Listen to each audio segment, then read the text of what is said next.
Good morning and welcome to the 27th meeting of the Ukraine Defence Contact Group, which I'm honoured to chair this morning alongside my friends, Minister Pistorius from Germany. 51 nations and partners here today, a group that stretches from Europe to the Indo-Pacific to South America. I'm pleased to say that we have US Secretary Hegseth with us as well. He is travelling but was determined to join us, and so will do virtually. I'm also pleased to say that we have President Zelensky joining us virtually from Kyiv. And I say to President Zelensky, you and your country inspire us. You're fighting with huge courage, and you are the partner for the peace that President Trump has promised to deliver. You will have our fullest support throughout those negotiations. Because no one wants peace more than Ukraine. And at yesterday's first defence ministers in the coalition of the willing meeting, we had 30 nations planning for that negotiated peace.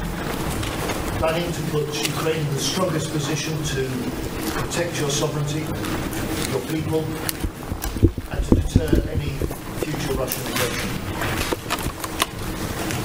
But we cannot jeopardise the peace by forgetting about the war. So today at this Ukraine Contact Group, we step up our support for Ukraine in the fight. Our job as defence ministers is to get urgent military aid into the hands of Ukrainian warfighters. To those nations not making fresh commitments today, I urge you to look again, to look hard at what more you can do. All military aid now will help Ukraine in the fight today and help secure a durable peace tomorrow. Because the Ukrainian armed forces must be their own strongest deterrent against future Russian attacks. And when President Trump rightly talks about peace through security and peace through strength, it's the commitments here through this contact group that provide the strength to secure that peace. Back in February, when the UK convened and chaired the last UDCG, all 50 nations said that we would step up further. Together then we pledged an extra 1.5 billion euros in aid for Ukraine.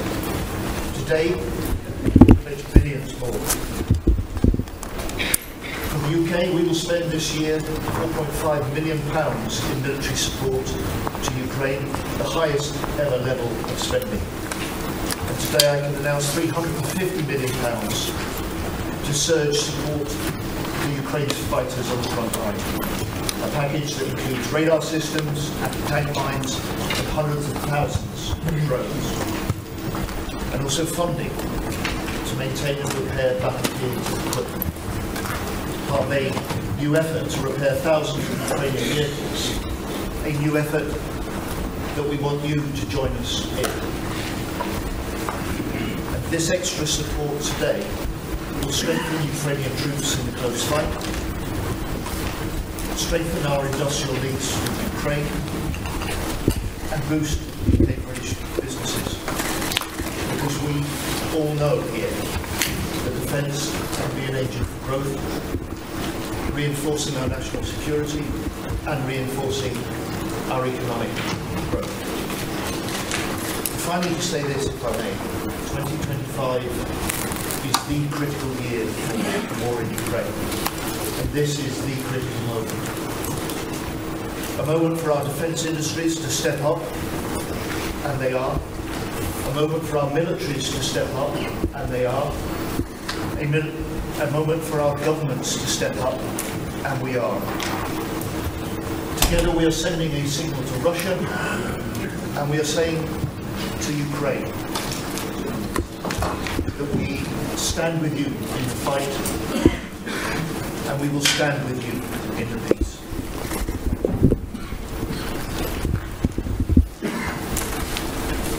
dear President Zelensky, dear Volodymyr, dear John, dear Rustam, dear colleagues. Welcome to the 27th UDCG, and thank you all for joining us in this meeting of the Ramstein. 3 years ago, almost to the day, this group was established for 3 reasons. As a signal to Ukraine, we are by your side for the long run. Provide tangible support to arm and strengthen the Ukrainian armed forces. And as a signal to Russia, you cannot wait us out. Our support, our resolve is permanent, and we have more options. The fact that Germany and the UK are co-chairing the UDCG underlines that, as Europeans, we have a special responsibility for restoring peace and freedom on the European continent. And we are living up to this responsibility. Ukraine has become the epicenter of a broader conflict between freedom and oppression, between the recognition of global standards and aggressive imperialism, between democracy and authoritarianism. All this is about whether the strength of law or the law of the strongest will prevail in international relations. It is about whether international relations are governed by peaceful cooperation between sovereign states with equal rights, or whether would-be imperial powers can simply move borders and expand spheres of influence to their liking, as they used to do a long time ago.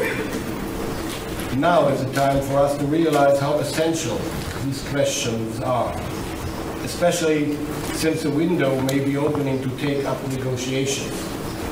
Yet I firmly believe that this window will only open if we show Russia that Ukraine wants to and will be able to continue fighting if necessary, with more and more advanced weapon systems, with sufficient missiles and ammunition, with well-trained forces. After a ceasefire or a possible peace accord, Ukraine will still be capable to deter and defend itself. We honor our pledges for the long-term capability build-up of the Ukrainian armed forces, year after year, milestone after milestone. This is why the German government, backed by the former and the future majority of the German parliament, has increased our budget for military support. This year by 3 million, and for the coming years by more than 8 billion euros on top. Russia should be under no illusion. Ukraine is becoming stronger. We must and we will make sure of that.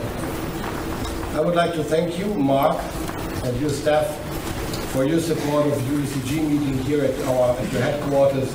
Without you, this would not have been possible. Thanks for making this conference room feel like an Air Force base. At that point, I would like to welcome the new ambassador to NATO, Mr. Whittaker. Welcome to that club. I would like now to say. Thank you very much.